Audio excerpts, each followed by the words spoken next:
আজকে আপনাদের সাথে শেয়ার করব আমি কিভাবে নারকেলের পুর বানিয়েছিলাম সেই ভিডিওটি। প্রথমে পাত্রে পানি বসিয়ে পানিটা হালকা গরম হয়ে আসলে তার মধ্যে গুড় দিয়েছি। গুড়গুলো সম্পূর্ণ গলে আসা পর্যন্ত এভাবে নেড়ে চেড়ে মিডিয়াম আঁচে রান্না করে নিয়েছি। দেখুন গুড়গুলো খুব আঠালো আঠালো হয়ে এসেছে। এবার এর মধ্যে দিয়ে দিচ্ছি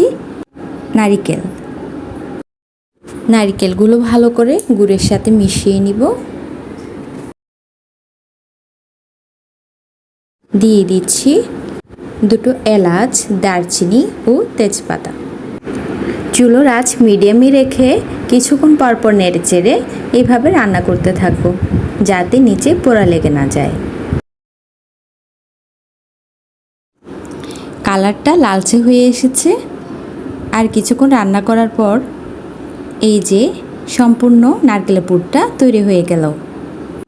এইভাবে খুব সহজে আপনিও বানিয়ে ফেলুন মাত্র 2টি উপকরণ দিয়ে। খেতে কিন্তু অত্যন্ত সুস্বাদু হয়েছে।